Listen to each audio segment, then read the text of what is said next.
Good evening, everybody. I'd like to welcome everybody to the regular meeting of the Abington School Committee for October. It's Tuesday, October 29th, 6:30 p.m., and we're in the Middle High School Library. If you could all please stand to salute the flag.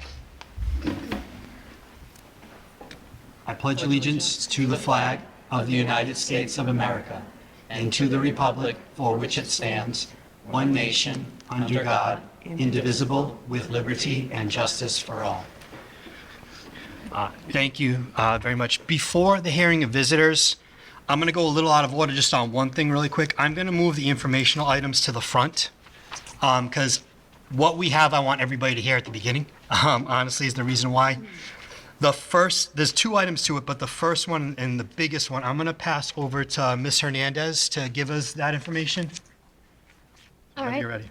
We just wanted to do a quick shout out to the Abington High School Marching Band.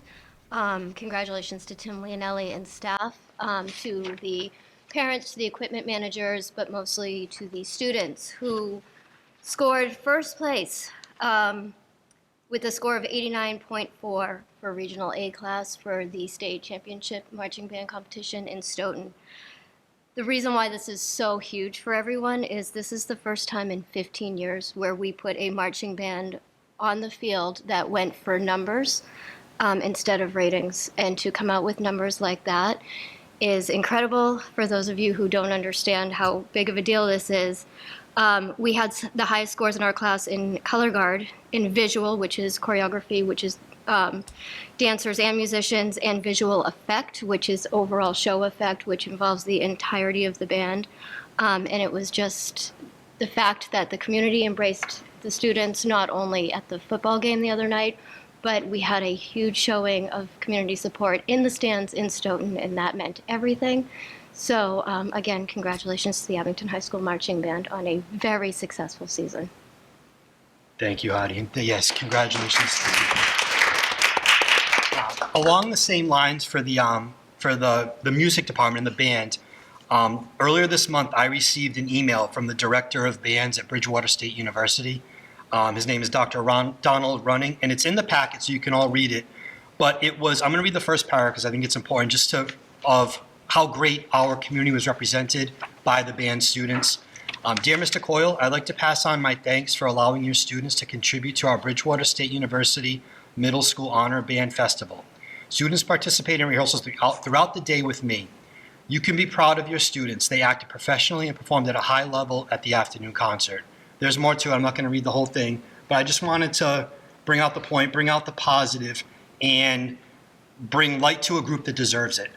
So that's why we started the meeting this way tonight. So if anybody else has anything else they want to add, obviously feel free. But I know everybody feels the same way. Moving on to the hearing of visitors. If anybody would like to address the committee at this time, I just ask you please go to the podium and state your name and address for the records. Okay. First up is the reading and approval of the minutes from our September meeting. After you have a chance to review, I'll be looking for a motion to approve and a second or amend if needed.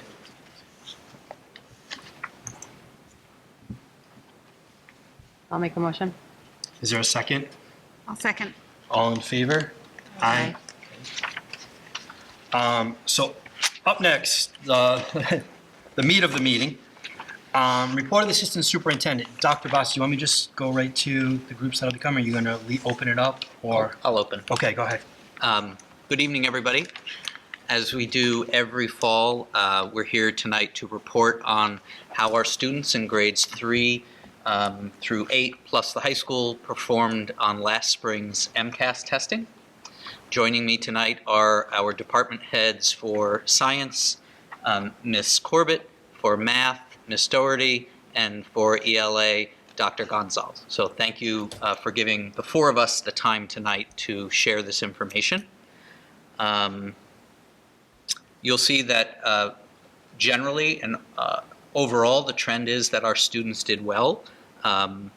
Like every year, there's always room for growth, and we try to identify whether there are issues with our program, our curriculum, our pedagogy, our method for delivering instruction, Or is there a special challenge for that group of students who maybe didn't do as well as we hoped?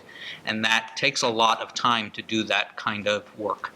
So as we speak, teachers at each grade level are spending time individually and in teams digging into the data, looking at specific types of questions or specific standards where our students didn't do as well as they could have, to see what support those students need going forward and what might we need to do for the grade level they came from to prevent that in the future.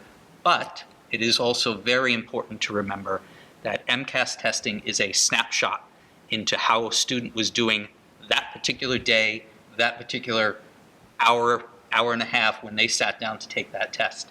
What's more important to understand is how our students are doing over the course of the year.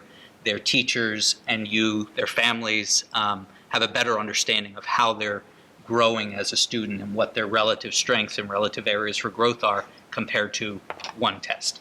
That all being said, please feel free to ask questions of me or of our department heads as the presentation proceeds, or at the end, it's up to you. Generally, we'll cover the state, first of all, just how the state did generally. Across the state, ELA, as you can read up there, ELA showed a little bit of a decline this year across the state, in grades 3 through 8 in high school. Math showed some improvement in grade 3, but was pretty flat compared to the last few years in the other grades. And then science also showed modest improvement, with high school a bit lower. I have some charts, of course, for us to look at because the words, they mean the same thing, but it's sometimes for us visual learners, it's better to see. So here you can see what I just described. You can see last year's percent of students who were meeting or exceeding expectations. That's what the third column is. Fourth column is the change from 2023 to last year. It would be the spring of 2023 to the spring of 2024. And then the fifth column, or 5, is the change last year compared to 2019, which would be pre-COVID. So you can see nowhere really have we made up the ground from 2019. One of the reasons why the state has suggested that districts stop looking at 2019, even though they give us the data, that we really have a new benchmark of 2022 as start measuring your growth from there compared to 2019. But this is for the state overall. You can see what I described, that there's slight improvement in science, kind of flat in math, and a little bit of a decline in ELA across the state. Any questions about that state level performance? I do have a question. Do you have any state level data on the number of individuals who opted out of testing at the state level? I don't. I might be able to find that information. Okay. I don't remember if I saw that data. I'm curious if there's any change in those percentages of students taking the exam. Yeah, I mean, so opting out is a funny thing because technically you can't opt out. You cannot sit for the test. Yep. Right? So, so I will look to see if I can find that information though. Okay. This is something else that the state has pointed out, that there's been a significant rise, and I don't think this is news to anyone that in Massachusetts, but around the country, there's a significant shift in our migrant population and immigrant population, not just migrants, which plays a factor in how grade level testing reports look. In a student's first year as a newcomer, they do not need to take an MCAS test if they're in an MCAS testing grade level. But the following year, so they could have moved here in March. The following March, they're taking the MCAS.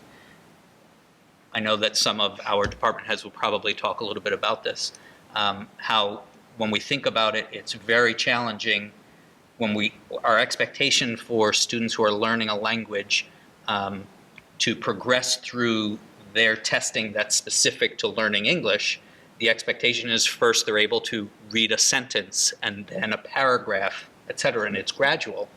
But in 1 year, they're expected to take a test where they're reading entire passages and writing entire passages. So it's something that is being talked about at the state level also, that it's part of the picture when we look at MCAS. This is Abington, all the grades combined compared to the state, all grades combined. Abington's the blue line, the dotted line is the state. You can see that overall we're slightly above the state from 2019 to now, but our trajectory really matches the state in most cases. There's a little bit more of a decline in 2023 to last year. That's for ELA, same for math. For science, we experienced a bigger drop in 2022, but we've recovered. And now we will dig into chronic absenteeism. We talked about this last year at length. It continues to be a challenge in the nation, but also specifically here in Massachusetts. In order to do well on a standardized test, you need to be in your seat for receiving instruction and participating in educational activities. So if students aren't here as often as they should be, it will impact their standardized testing as well as their daily performance in school. So you can see here, Abington is orange on the chart, on the graph, and the state is gray, and they overlap from 2022 on. And then on the charts, Abington's on top, the state is on the bottom.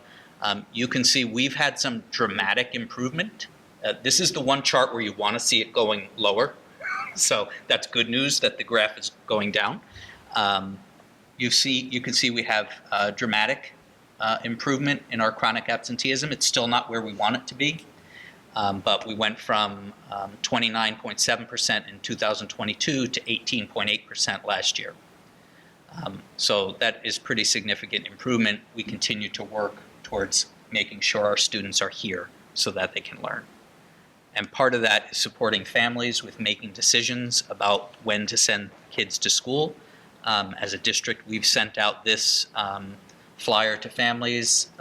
It's something that we'll repeat frequently throughout the year just to help families make a decision about when to send a student to school if they're sick. There are some cases where you keep them home because they're too sick to come to school, and there are other cases where they're better off being in school where they can participate in learning activities. Any questions? I have a quick one. So, and maybe it's because chronic absenteeism wasn't really a thing until COVID, or wasn't really tracked. But do you know what it was before to know like what a benchmark would be, or where we'd want to be? That's a good question. I can look. I don't have an answer for you right now. That's okay. But I can find that. Any other questions? I do have one question. I think when we talked about this last year or last fall, I don't recall there being a specific age group of students where the absenteeism was a nuance. Do we know if that's the same now? Like, are we talking about kids in the high school who don't come to school and parents don't know, or are we talking about all across all grades? I recall from last year digging in, I think it was an email that I sent to Yeah. the committee after our meeting last fall. There is a difference. The high school sees more absenteeism than the other schools do. And there was sort of a laundry list of the reasons why. Some of it is kids not being in school and parents not necessarily being aware, although we do send out an attendance call every day. But more often than not, there were unique reasons for each family's decision about having a student in school. And so the high school and all the schools are working to how do we intervene, how do we support a family, how do we get kids to be in school. Thank you. Thank you. So now moving into Abington's elementary third grade to sixth grade performance in ELA. The green on the chart represents the percentage of students in grade 3, 4, 5, and 6 who performed meeting or exceeding the standard in ELA.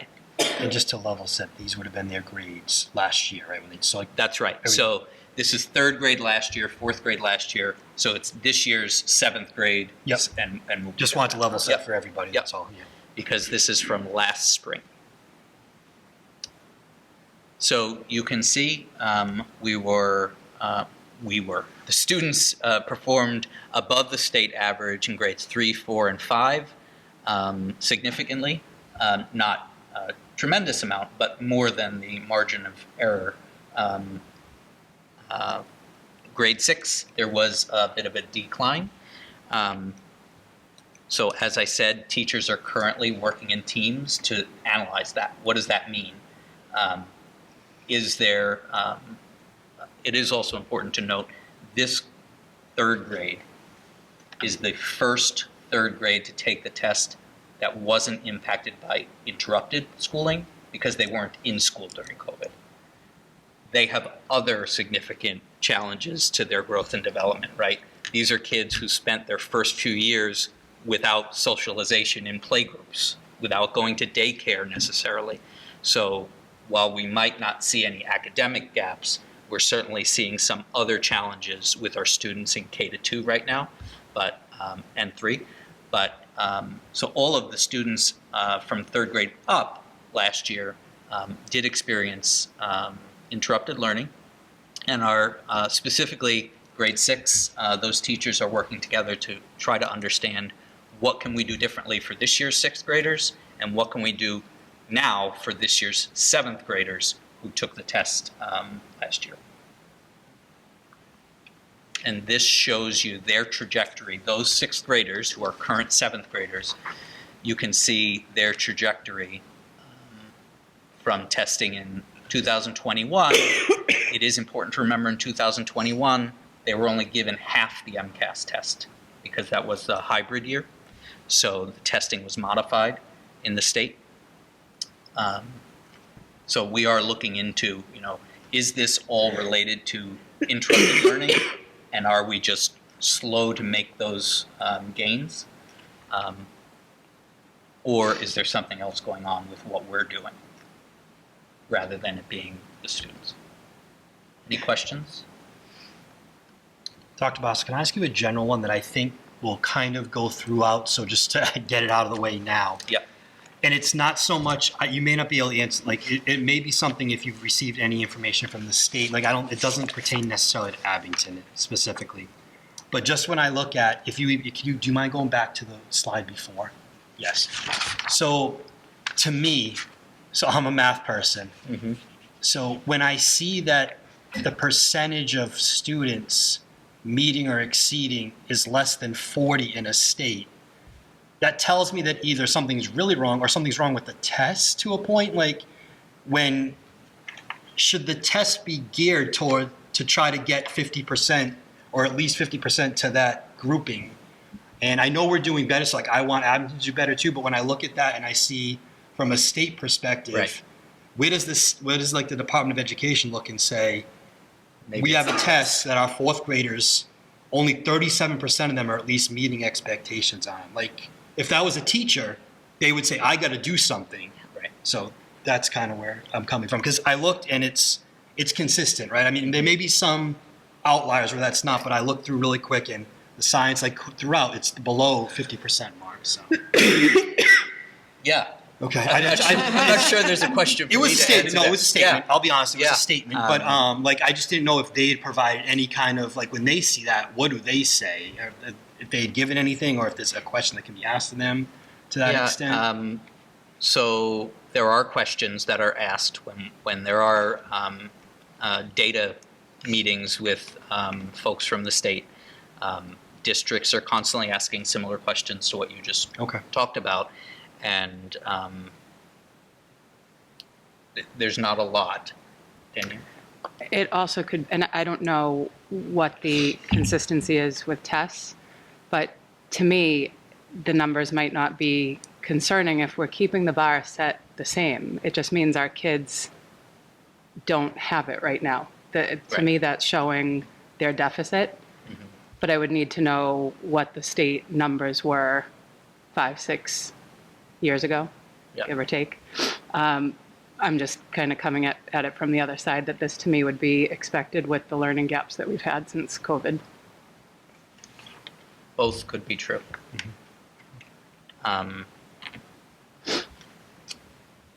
Anybody have anything else before we move on? I have a quick question. Is there a way to tell for the grade 6 if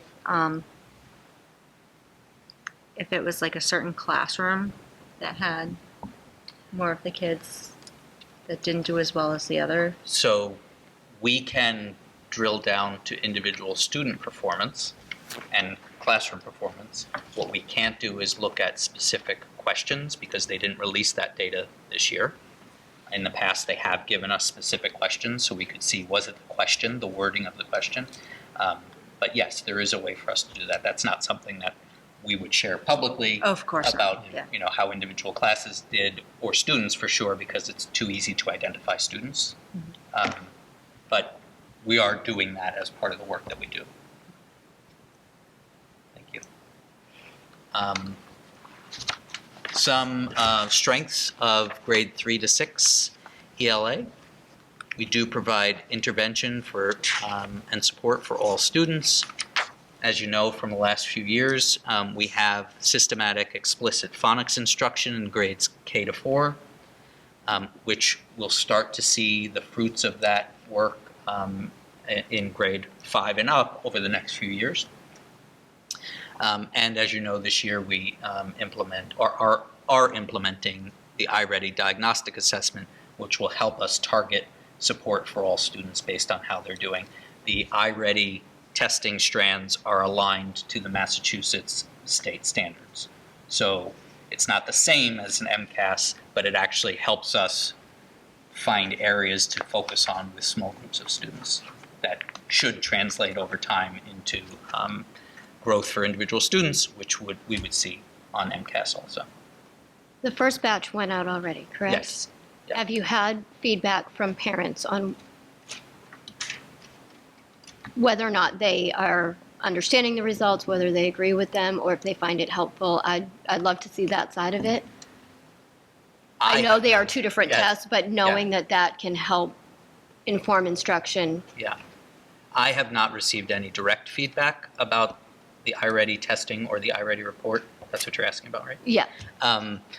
I know that some teachers have received questions. Teachers had it available during conferences if they've happened already. So there were a lot of questions and discussion surrounding the reports. I've heard it was all positive. I didn't hear anything negative. Anybody from the crowd hear anything negative about the report? Nothing at all. No? Thank you. So I think it's helpful for families. It gives them something concrete to have a discussion with the teacher about. So that's part of my question for this, because I know you're looking at me and every thought I have is on my face right now, and I feel bad because I haven't been able to. My brain hurts a little bit, but also with the iReady, at least that is a more immediate information set. MCAS is one of those, your child takes it and you basically forget it ever happened until it hits your mailbox all those months later. At which point in time, there's not a whole lot of change you can affect or a teacher can affect at that point in time. So I'm going to be very curious to see how the institution of that is going to potentially positively affect where we go here. We're hopeful and excited about that too. Okay. Yeah. So some things that we'll be doing to support all of our students, specifically those students in grade 7. I mentioned earlier the teachers right now are looking at how they did in grade 6 to target support for those students this year, as well as our 6th grade teachers looking at what do they need to do differently as far as instruction and programming for the students they have in front of them this year. So those are the first two bullets. principals in each building will be working with teachers on data analysis, specifically with iReady, and also how do you turn that analysis and the new groups that you have, how do you decide what you're doing and how you're teaching those students in small groups. So that's professional development that will be ongoing this year. And then, as we did talk about last month, at some point in this winter to early spring, late winter to early spring, we'll be forming a K-5 ELA committee to take a look at our curriculum and make any decisions about where do we go from here, exactly what you were referencing. Any questions about that? On the math side, you can see we're at or above the state performance in grades 3 through 6. Grade 3 being off by 1 point is really not statistically relevant or significant, I would say. We always want our students to do better. So everything I just said about ELA is true for math. Teachers are looking at the data at the student level, at the classroom level, at the grade level to make determinations on how do we support students, how do we possibly adjust our instruction. This is the grade that last year didn't do so well the previous year, and you asked us to track them year by year. And so when they were in 5th grade, they had a really rough time with MCAS. And it's good news for grade 6. Now they're in grade 7. I would venture to say it was the support provided at the middle school for those specific students. So the power of intervention, this is a great example for that. And when we talk about staffing and supports and how we can help kids, sometimes extra help does make a difference. And so we will continue to track them for you for at least the next year or two on a separate chart, just to make sure we're doing what we promised we would with them, which was help them get out of the spot they were in. Any questions about these guys? I have a student in this grade, and I can attest to it is a very different grade than other grades I've experienced. So this is a wonderful story, and I know a lot of students received the MCAS tutoring, or the math tutoring, sorry, and obviously it helped. So it's a great story. Great. Do you mind if I make a statement again? Go ahead. This is your meeting now. Yeah. So I see the asterisk about the half test in 2021. And as I look through the packet, one common thing I see about 2021 is it's a year where Abington did very well compared to the state, but also the state numbers, so maybe doesn't help here, but Abington did very well compared to the state. Is it a case of where the years it's not, does it become test fatigue by the second day? Possibly. These are more things, if the state asks for any thoughts, exactly. you can, it's just, like, it's so dramatic here, which is why I want to call it out when this chart was up. Yeah. But in ELA, it was the same. Yeah. I looked like science, it shows in whatever the grade is in 2021, the numbers are higher. So it's just like, it's more just a thought, just looking at it, that did more focus go in during then, knowing it was just the one day? Nobody knows for sure, but it's just more ideas as I look at that and see what was, obviously we know it was different. Was it easier? Like, I don't know if the state would ever say it was easier, right? So what else is there to go on as for the reason for it? That's all. I think if I could ask for an answer from the audience again. Mr. McCurtain, about how many days of testing do your 8th grade students have? 8th grade students last year had 10. There were 4 days of MCAS testing and 2 days of Spanish testing. 5th graders had 6. So testing fatigue is a thing. Mm-hmm. Is it a cause or a correlation? Probably correlation, but we don't know for sure. No, I understand. Thank you for the Thank point. you. No problem. Dr. Bassa, can I ask one more question? Because we have students in 5th and 6th in the middle school and not all districts in the state have the same structure, do we know the percentage or the hours of instruction in MCAS related fields for Abington compared to other districts? Like, I'm wondering, when I was in 6th grade, I switched classes, so I had focus time in math. I wonder if that was less or more than we have here because we only have 2 different teachers. Right. Matt? So I might as well go up here. Yeah. So when we originally designed the middle school, the hours of instruction for a secondary school statewide have to be 990, and elementary school has to be 900. So we had a choice to make, whether we were going to register ourselves as a secondary school at Abington Middle School, which we did. So at that point in time, and it's a while ago, I did a little tour of the schools that were involved. The instructional minutes actually increased when you went from an elementary 5-6 to a middle school 5-6.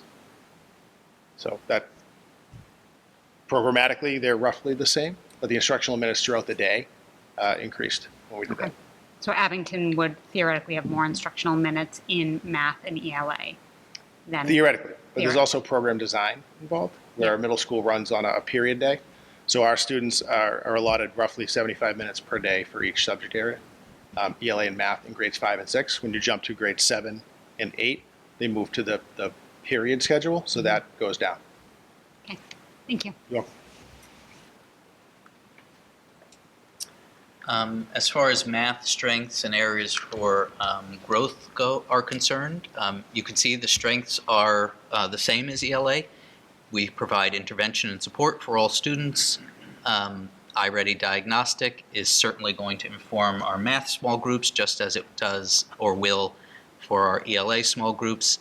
And some classrooms are working towards having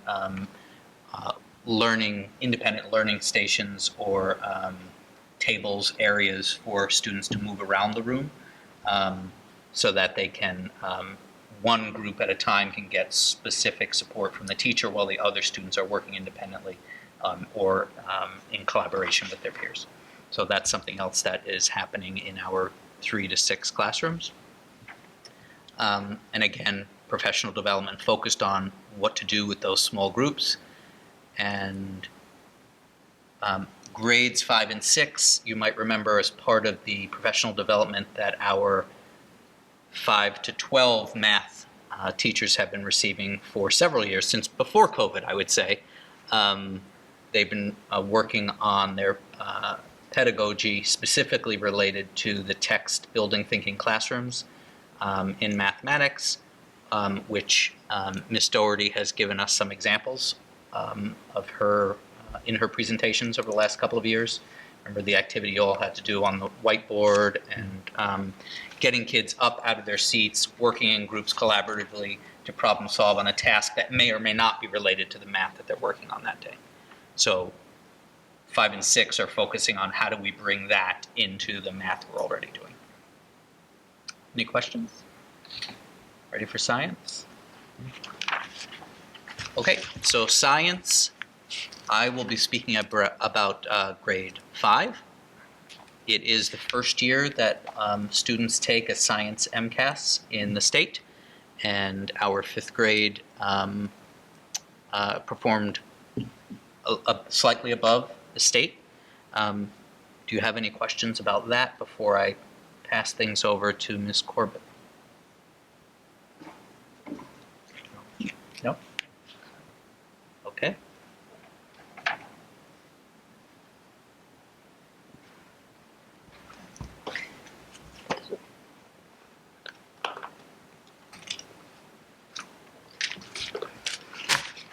Hello and good evening. My name is Nicole Corbett. I am the department head for science, grades 7 to 12.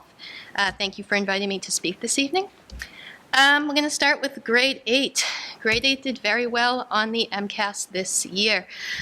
This has been part of a trend. They've actually done very well on the MCAS over the last 2 years. I think this is a testament to the 8th grade science team. They work very well together. Their lessons are very well redesigned.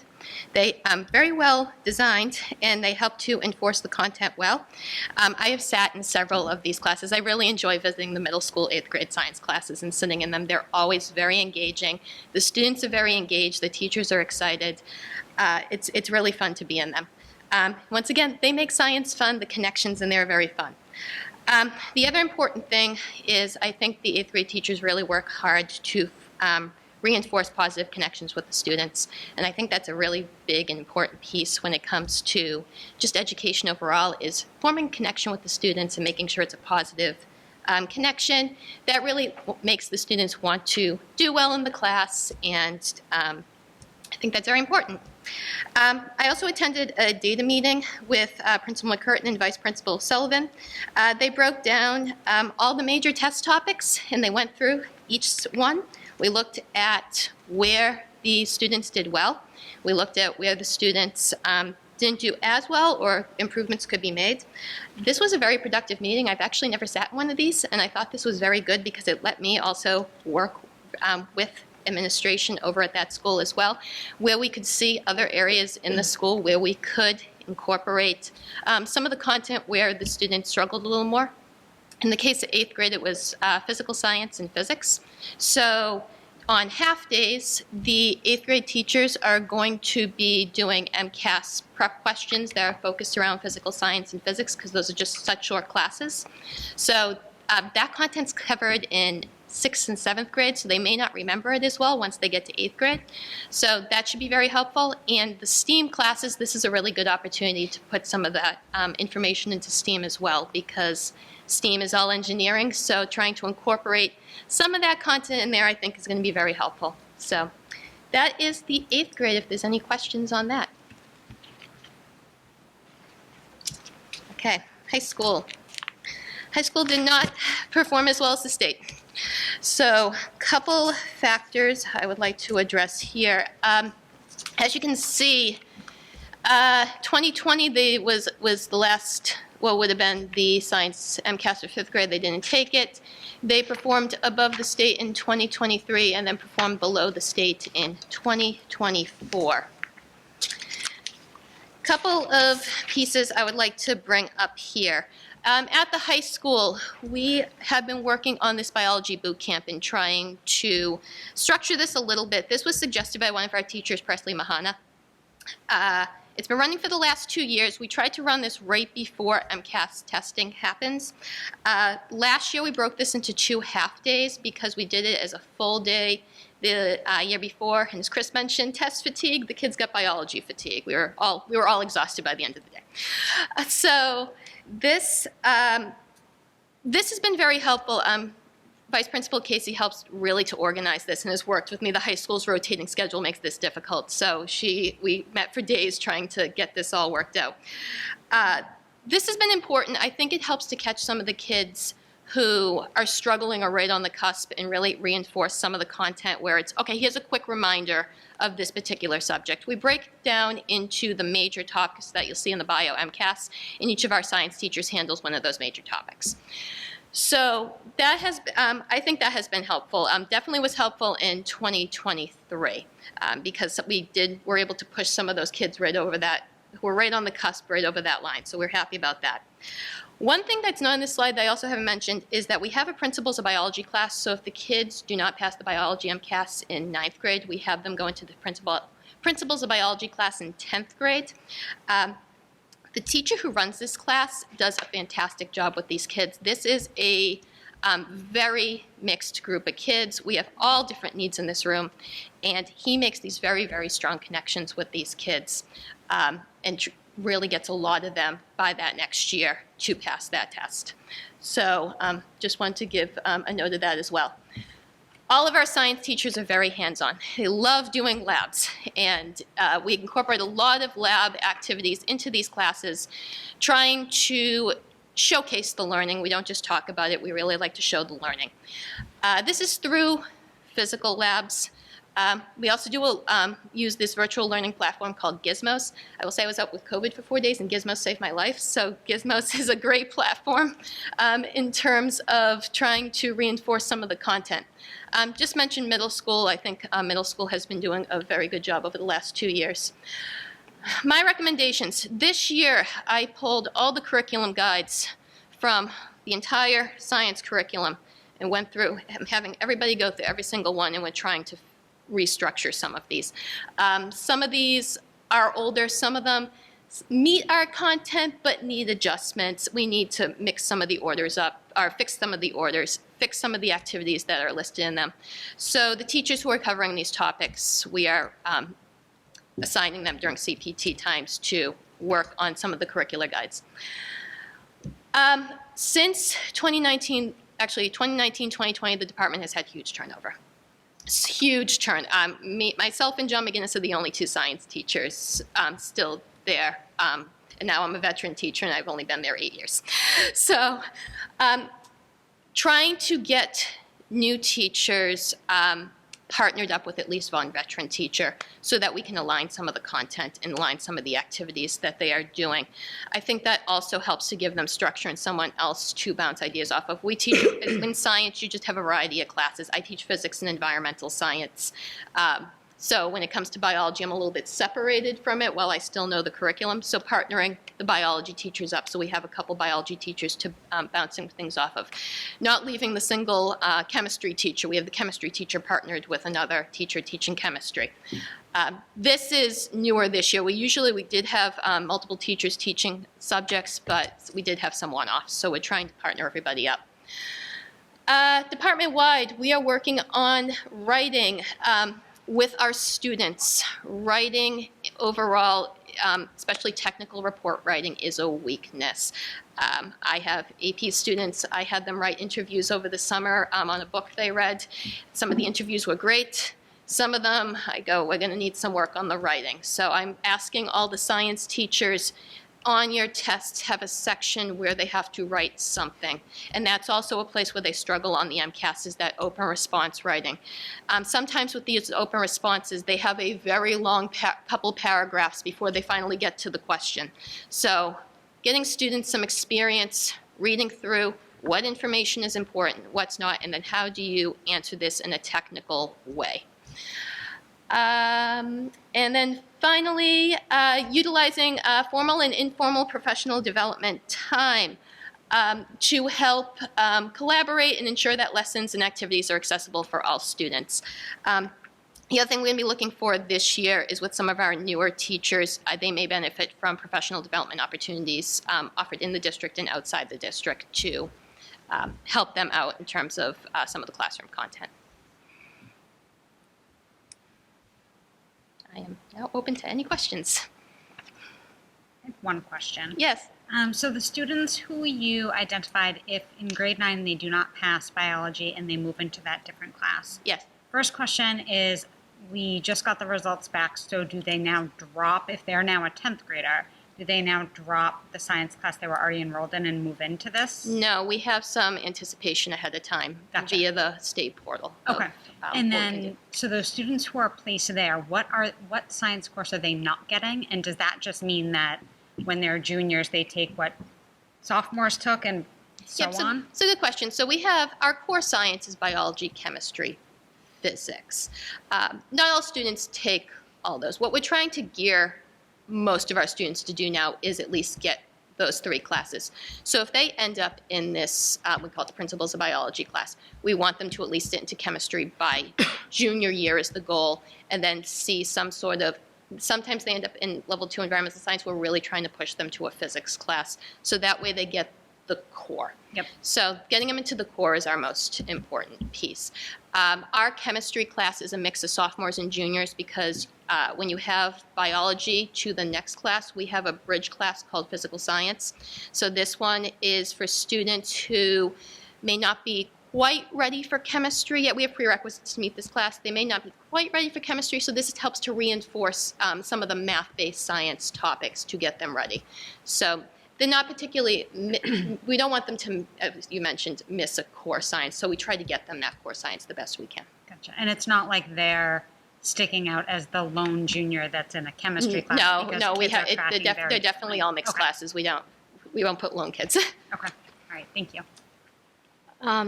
So I guess my question, based on what you were just saying about writing and everything, as you're mining through all the data you have in front of you, are you finding, well, with this particular grade level, because this is surprising, being pretty familiar with this grade level,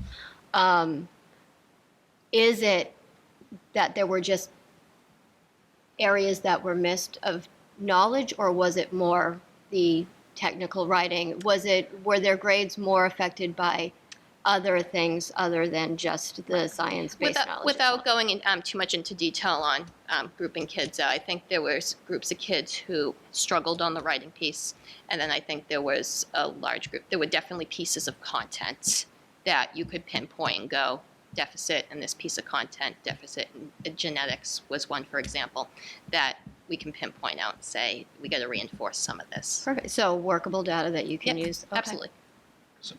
Ms. Corbett and Dr. Basta, based off that, did you get more information on what kids did well in than you had gotten for the elementary level? Because you said you didn't get any kind of question results. It sounds like you may have gotten some. They released high school questions. They stopped releasing questions to the younger grade levels. Thank you. Makes sense. And it doesn't make, I know.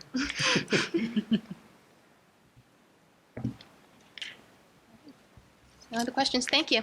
Thank you. Thank you. Thank you.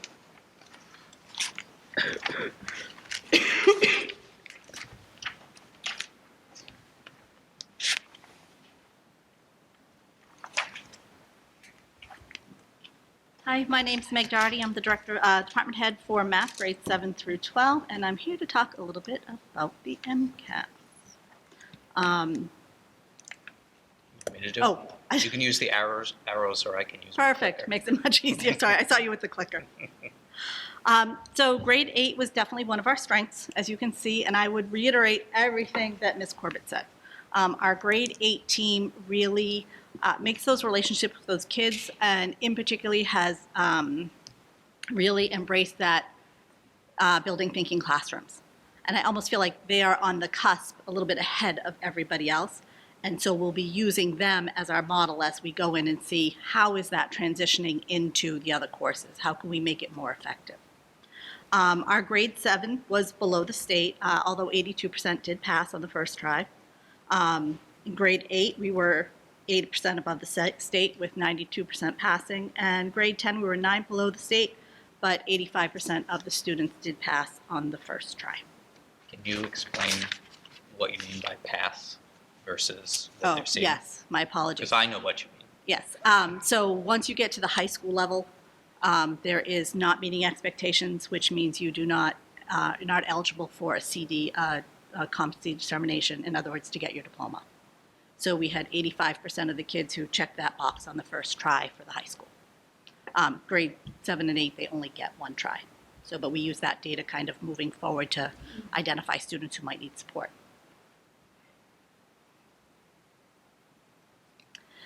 We had, like I said, our 2 trouble areas. One of them was our grade 7, which is our current grade 8. So this is their data through the past few years. And you can see that at grade 6, they were even with the state, and at grade 7, they made a dip. So there was a little bit of cause for concern.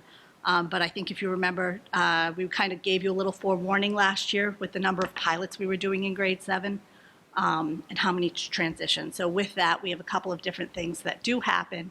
And unfortunately, every time you start a new program, it does take longer to get through stuff because you hone your skills as you go through.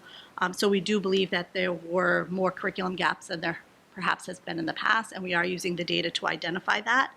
Mr. McCurtain does run a data assessment group, which is fantastic. And through that, although they don't have access to the questions, they do have access to the item analysis, which tells them how they performed on that type of question. It just doesn't say what it was. Through that, the teachers created action plans to look at and address what those gaps would be. So they've already started digging deep into that data. We are continuing to use our work with Looney Consultants, and we're actually going to use them with these action plans in conjunction. We're going to pull them in to kind of talk about how best to address those gaps with our new curriculum moving forward, which is fish tank math, which is more of a skeleton that allows us to bring in those building thinking tasks. So that's going to be the work that we're doing with Looney this year. In addition to that, one of the things that we really want to see happen is teachers visit other teachers to talk about best practices. I want to see what's going on in grade 8, and I'm lucky enough I get to see it because I observe people, but everybody's so busy that they don't really get to go into the other classes and see, hey, how their kids that they had the previous year might be doing in that class, and the way that the teacher might be presenting something that's a little bit different than they may have, and looking for those best practices and talking about them.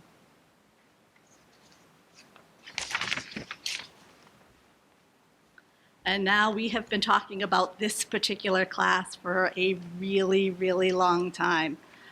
This is the cohort of students that in grade 5 took a dip, and then we started to track them all along. Although we did not close the gap, it is the closest it's been since grade 4. At the high school, we took 19 students who were in the highest level of not meeting expectations and ran them through a boot camp during bridge block through each of the math teachers, each with a different subject, with hopes of being able to get them into the, they were in the partially meeting, get them into the meeting expectations. 16 out of those 19 students made that jump, which was 84% of them. That made me just kind of say, why isn't that gap closer then? Why isn't that gap closer? If we made those improvements and we moved 16% of the students up, what was going on? So then I went down the rabbit hole. I literally took the roster from grade 8 in 2022 and grade 10 in 2024 to see if I was comparing apples to apples. What I found out is that in grade 8, 29% of those particular students were not on our grade 10 roster, and that we had an additional 15% of the students who were new to us. That was a lot more transition than I had anticipated seeing. Now, that being said, I don't know if that's traditional. I didn't go back the previous year and see if that was the same transition or if this is something new to us. So I'm still in that deep dive. But like I said, it was a little bit more transition than I had anticipated. What are we doing? Well, as you know, we've been working on our curriculum. And we spent a lot of time over the summer as a department sitting down. And before we even started writing curriculum, we went back and we pulled out the blue books from the state and said, hey, listen, let's look at our standards again. Let's make sure that we're up to date. And I think what has happened is when we got to COVID, we got so used to saying to the kids, come on, I'm going to bring you along with me, and realize that perhaps our starting point wasn't where it needed to be. So our curriculum has now shifted. It is no longer when you're in Algebra 1 that we're going to go ahead and fill any gaps. We'll fill them as we find them, but we're going to not start assuming that you have gaps. We're starting now, for example, with function notation, whereas before we would start with solving 1- and 2-step equations, which they already know how to do the majority of them. And then as we get into function notation, if we find that a kid is struggling in that, we will go back and fill that gap in during bridge block. Also, one of the things that came out of that is as we were creating our work, we created a curriculum guide for each unit that included all of our objectives, and we started with our assessments. So our assessments now have MCAS questions built into them. And as we go through it, the MCAS has changed over the years. And so it really kind of gave us that up-to-date look. We are lucky enough at the high school that they do release all the questions, and we can map them to the standard. What's hard for us is that we have 13 standards. So it's a little bit different than you have 4 or 5 topics that everything kind of gets mapped to. So I am confident that in the next few years, we will see the scores reflect that. So I'm sticking to that. So when I come back next year, we make sure that I do that. We have spent our time particularly in algebra and geometry this year, and we will continue our work in that. But because math is sequential, we couldn't really jump into our algebra 2 until we finished where we were going to land in algebra 1. So we decided to concentrate on algebra and geometry, which are MCAS tested subjects. Now, as I said, most of that is pretty much probably most of this slide. But grade 8 was just amazing. They were above the state in all standards. And I really look to see all of us kind of learn from them and see what it is that they're doing to make this happen, because they were great last year too. And so I really kind of want to look at that and see if we can kind of pinpoint what it is that we can change to mirror that. Grade 10, we talked about our teachers running that little boot camp, and 84% of them did make it into the meeting expectations categories. Our recommendation is to continue our work in 2019, creating the curriculum resources that foster independent thinking, mathematical discourse, and the perseverance in problem solving.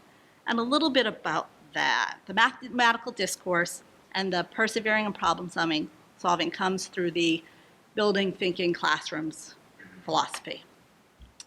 The independent thinking, we have had growing pains.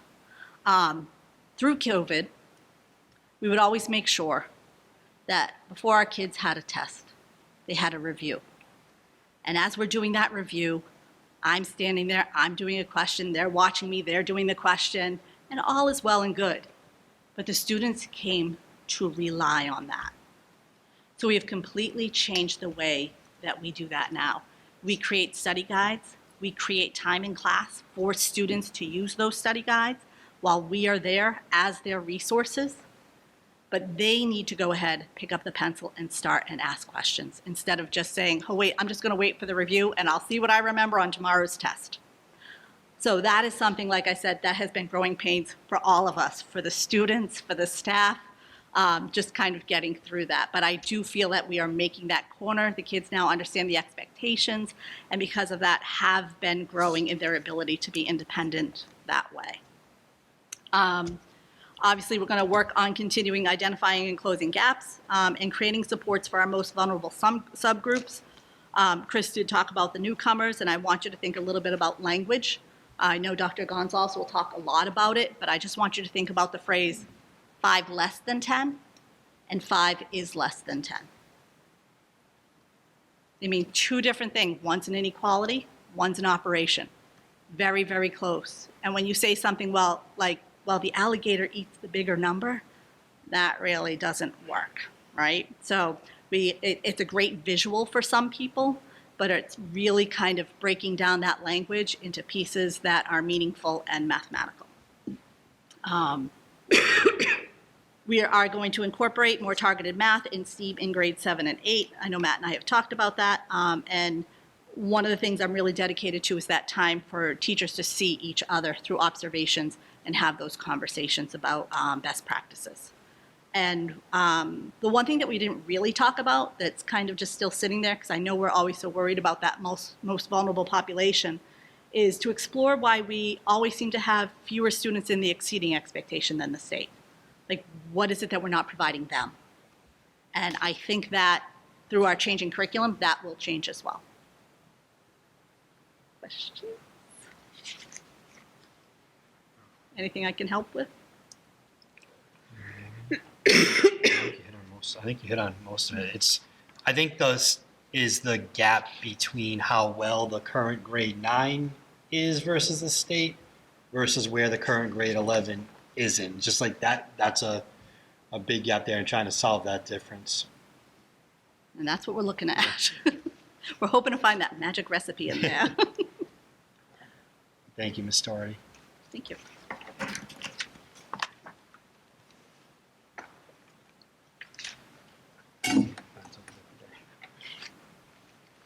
Hi, my name is Liz Gonzalez, and I'm Department Head of English, grades 7 through 12. And I'm here to talk to you about the ELA MCAS.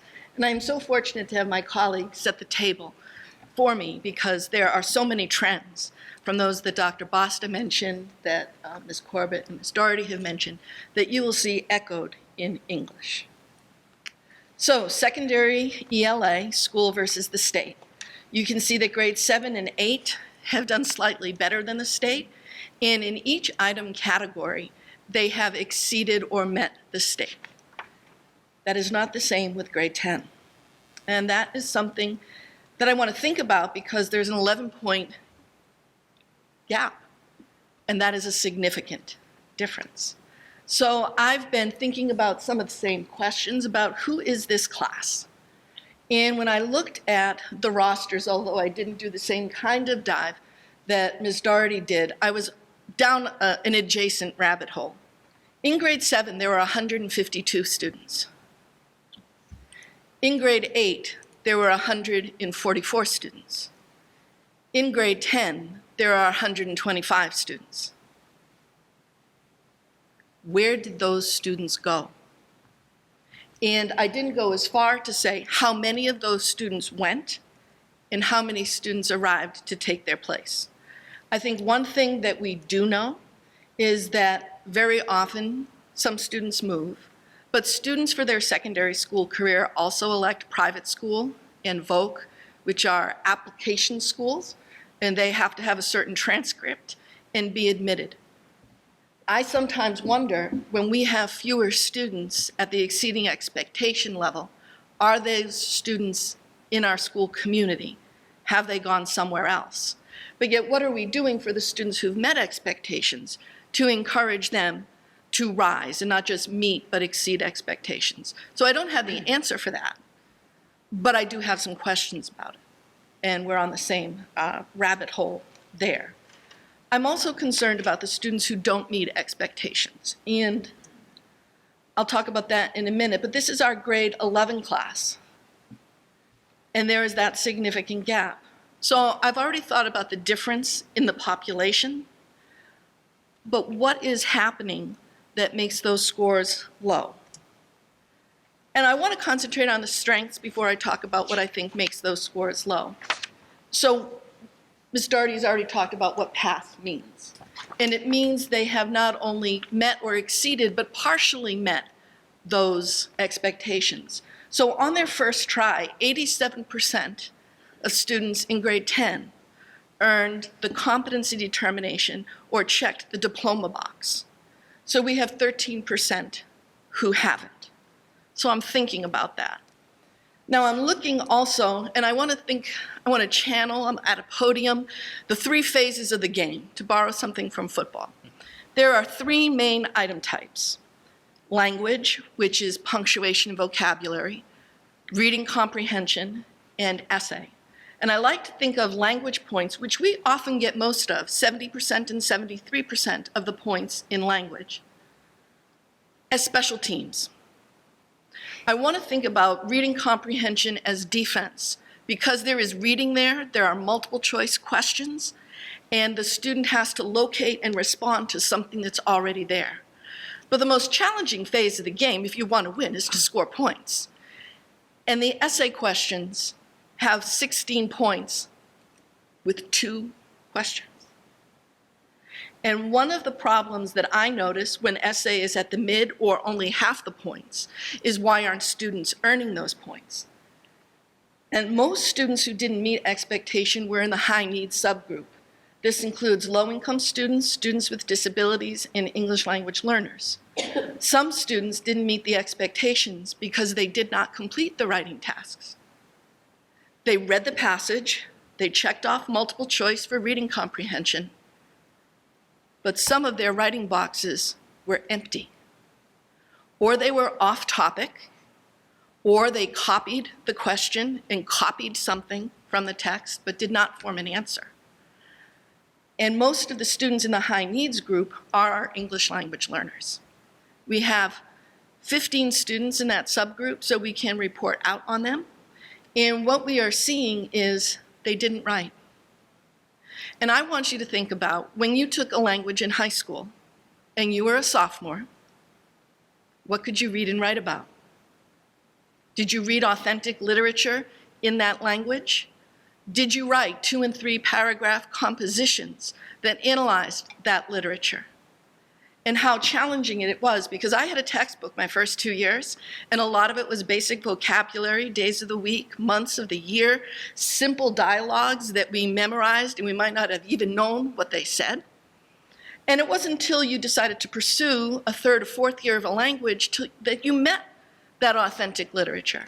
So when we have students who are more than newcomers, who come in 8th grade, that's 2 years to take a high school competency test in English, which might be their 2nd, 3rd, or 4th language. And when they take the WIDA assessments, in their first 2 levels, I think Dr. Basta said it nicely, they're focusing on writing sentences. They're focusing on writing paragraphs and not analytical work. So I'm kind of concerned about how do we help those populations in those item types. Now, all of our students could benefit from writing more than they do. I looked at their scores, and out of 5 points, the average Abington student scores 3, which is general and moderate. It's not complete, it's not excessive. 3 is a common content score. Now, out of the 3 points they get for language and grammar, most earn all 3 points because it's focusing on the sentence level. And some of our students who have difficulty with writing don't know where to put a period at the end of the sentence. And I am going to raise something that I hoped would not happen in my tenure as a teacher, but it's going to be scored by a computer. And the computer is going to do a word count and compare it against other standard essays. And if a piece of punctuation that's supposed to signal the end of a sentence isn't there, they're not going to get any of the points because there's not a complete sentence. And it's not going to be a human being who's giving the benefit of a doubt. And it's not spelling, and it's not capitalization. It's probably not even the comma. It's the completeness of a sentence that we need to work on. And we need to work on that concept with the most at-risk and vulnerable students that we have. So we need all of our students to write more. We need our most vulnerable students to write. And we need our most vulnerable students to master the art of writing a complete and correct sentence. So what can we do? We can focus on the academic language of writing prompts so that students at least know what a writing prompt is asking. If they don't know the language of the prompt, there's not much of a prayer they're going to do anything more than leave it blank or copy the prompt. English learners need support and practice as writers in test-like situations using only paper word-to-word dictionaries, which is the only translation tool that is allowed on MCAS. We're doing a lot of work in professional development at the high school in something called translanguaging. So if you type something in Portuguese or Haitian Creole in Microsoft Word, you can go up to review, select language, and translate the document. So someone whose receptive language of reading or listening can allow them to write, but they don't have the expressive language, they can translanguage on a computer. They can use the immersive reader to have a PDF. They can right-click when they're in Chrome, and they can get access to that. But none of those translation tools are available on MCAS. And it's not even a dictionary, it's a word-to-word dictionary. There are no definitions. So if they don't know the word in English, they can look it up and they'll see the word in Portuguese, but they don't have a definition of that word in Portuguese. Does that make sense? So they have very limited translation tools on English, and perhaps that's as it should be because it's a measure in mastery of English language. It just makes it difficult. And Mr. Coyle, I'd like to speak to your question about if everybody's scoring like 50 points, what's the deal? And I think there are two deals. One of them is it's a test of mastery. It's not a bell curve. So we're not trying to move the middle. We're trying to move all students from a deficit to a point. So instead of a curve, it looks more like a bar that moves all the way over. The second thing is, why are we giving a high school exit exam in grade 10? I mean, developmentally, most 10th graders can barely get out of bed in the morning and get themselves to school, without complaint. I mean, they get here, they're here. But they're not developmentally seniors. And the reason is they need 4 extra retakes to make sure everybody has an opportunity to pass. And I think it's really remarkable that on the first time around, most students at least partially meet the expectations of those very high standards in Massachusetts. Massachusetts has exceptionally high standards, but 87% of students at least met that. Our more vulnerable populations, as high school sophomores, are finding that very difficult. What I can tell you that I never report back on, and I probably should, is how many of those students who do not meet expectations meet them. And I can tell you, to date, all of them but one, no matter what their subgroup, have met those expectations necessary to earn a diploma. So what happens when the extra help comes in, what happens when students mature in their language, when they get more skills than they happen to have as freshmen and sophomores, is that they do meet the expectation and they do earn diplomas, but we don't really have a factor to report back to that annually for you. So all students who didn't meet expectations will practice in unpacking a writing prompt independently. And independently is also something that we are having some growing pains with. Because when we have students who are in the high needs group, we build in a lot of accommodations and modifications for them in our regular instruction. For instance, I teach All Souls, which is about growing up in Southie during the 60s, 70s, and 80s. I was alive then. Their grandparents were alive then. And they may or may not be having these conversations about what the world was like then. So I fill in with background information. We watch documentaries. MCAS doesn't do that. We go over vocabulary and slang. When we write, we have graphic organizers. We have sentence starters. We do pre-writing activities. It's a stop, drop, and write on MCAS. So what we may need to do is pull back some of that, the equivalent to what Ms. Doherty was talking about, as review. It's like, you know what? There's not going to be a graphic organizer because you're going to need to know what an introduction, body, and conclusion is that's not custom fit to your reading because we don't know what the reading is. And I've spent a lot of time with the data analysis groups, but there's no guarantee. It's not the question. We don't even know what kind of writing is going to be there from the ancient Greeks to last week. So it's kind of hard to prepare and give background information for the world. So it's challenging to stop, drop, and write about something you haven't been prepared to write for. To write more than moderately, that 3 out of 5 points for development. And we do have students who are earning 4s, very few who are earning 5s. Because not everybody has the breadth of content and background information, and not everybody is comfortable with writing. Most of my students still say, how many paragraphs? How many sentences in a paragraph? What do I need to change? Will you proofread this for me? It's like, I would like to really see what your proofreading is like because I have to get you to recognize that standard for yourself, not to always depend on somebody else to read it for you. And that kind of independence is hard because there is some crashing and burning along the way. But they can do it. It's just stressful, I think. And there's nothing more stressful than proctoring MCAS, where you know they have a writing task, and that they skip it, or they write 4 sentences, and they put their pen down. Because I can't say, would you go back to that? I think you need to do more. And just say, please I read the script, please make sure you have finished. If you are finished, here we go. So for students to internalize that desire as a reader and writer and to display those skills and to take the risk of putting something in a box when you're not sure you're anywhere close to right is a kind of confidence that we need to build. And we need to take away that scaffolding sooner. But taking away scaffolding in March of your sophomore year, it's a big ask.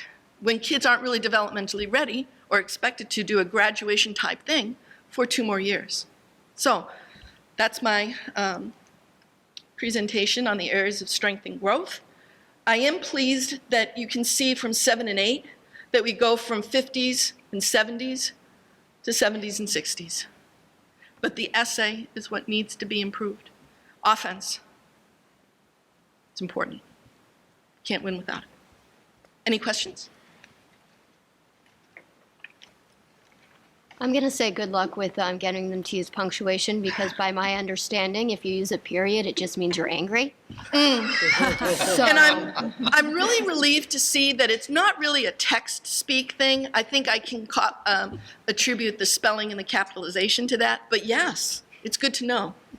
I'll have to tell them that putting a period does not mean you're angry. Thank you. It means We you've appreciate completed a that. thought. We all appreciate You might be angry about MCAS, but complete thought. They're not as hip as you. Thank you. No, Dr. Gonzalez, thank you very much. Personally, thank you, Ms. Doherty, Ms. Corbett, you as well. Thank you all for taking your time to present. Somebody, did you? I just wanted to I have some notes, so I'm going to read from them so I don't miss anything. Nothing directed towards any particular department, just a couple Yep. overall thoughts as I was listening to everything and reading through the slides. So my first part is just a little list. General attitude towards school and education has shifted post-COVID. Student behavior has definitely impacted teaching and learning.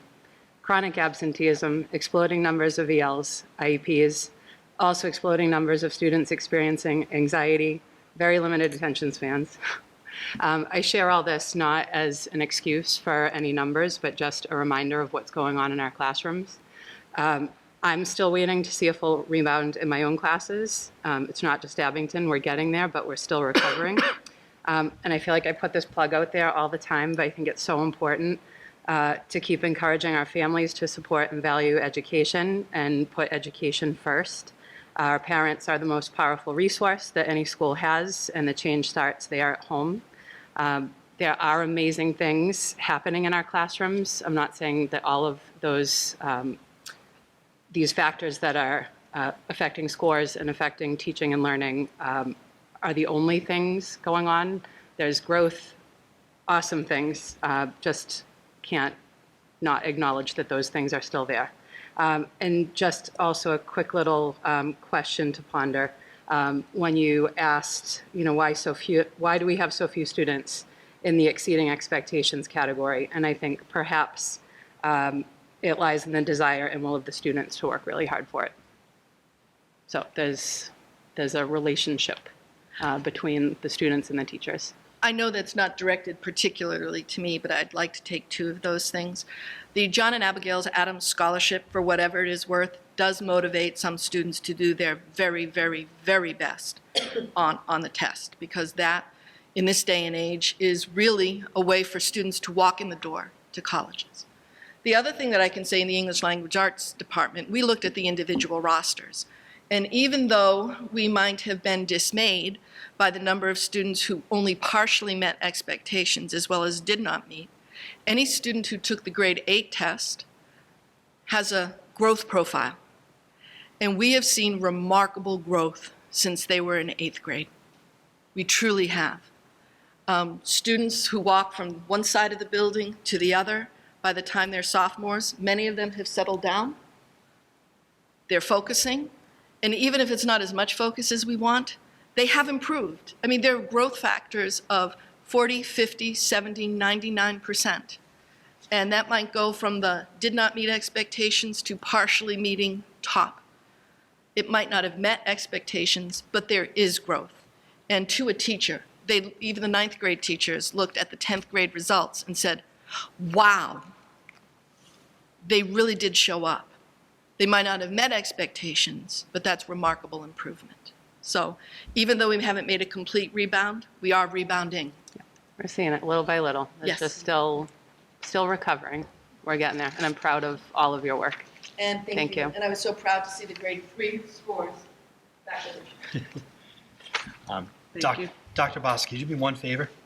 You and I talked about this the other day. Could you just speak to the civics that grade 8 took last year? And I don't know if it's a continuing thing or not, so you could just hit on that, like why it's not here and. Right.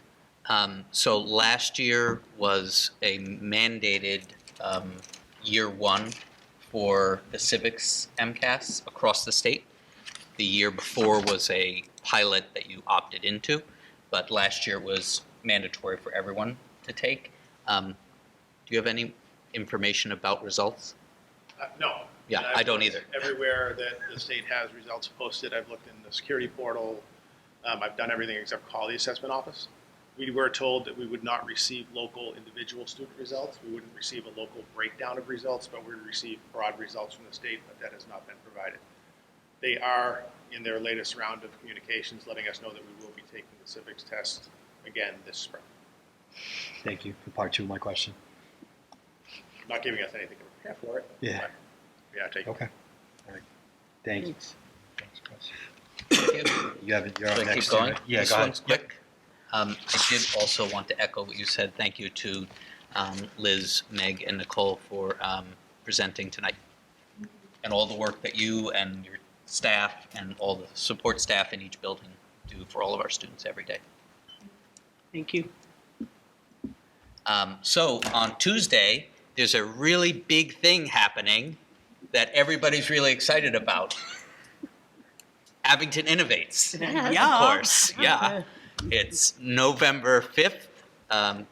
And just as we did last year, we are having our choose your own adventure style professional development for all certified staff. This slide gives you sort of the big topics that are being offered in 3 hour-long sessions from 8 o'clock to 11:30 on Tuesday, November 5th. There is no school for students because it is election day also, but for our staff, it is a half day. Staff were able to select from about 40 different offerings, sessions that interested them or that matched up with a need that they felt to help them grow professionally. So most of our presenters are Abington employees who have an area of expertise or passion that they're willing to share with their colleagues. But we do have about 10 external presenters who are also helping us out. Last year it was a big success, lots of positive feedback from staff. They liked the hour-long sessions so that they had some movement breaks and also got to make selections that best align with their needs. Any questions about Abington Innovates? And did the teachers selected whatever they wanted to do kind of based on their own? Yep. So about 2 weeks ago, a 21-page brochure was emailed as a PDF to all certified staff to read the description for each one of the courses at each session. And then through Microsoft Bookings, teachers had a window of about a week where they could make their selections. Any that had fewer than 4 participants, in some cases we had to cancel, and then they were encouraged to make another selection. So all certified staff who are present on Tuesday will either be presenting or will be in a session for each of those 3 time slots. They're not all presented by staff, right? No, there are about 10 people from some local organizations, colleges, who are helping us out. Okay, great. Can I- Yeah. Thank you. I'd like to first thank Chris for all the work that he did around Abington Innovates. This is a labor of love that I know he starts in the summer or in the spring before spring. So thank you. And I also really want to shout out to the 28 Abington presenters. And I actually think it might have been a little bit more than that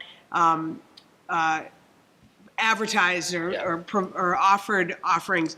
And to have Abington staff, teachers, administrators presenting to your colleagues is hard, and it's an impressive thing to do. So I want to thank those people that have put themselves out there to provide professional development on Tuesday. So thank you.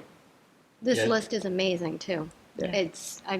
I looked at it and I've already highlighted the ones that if I got to go, this is what I would love to sit in on and hear. So this is fabulous. Thank you.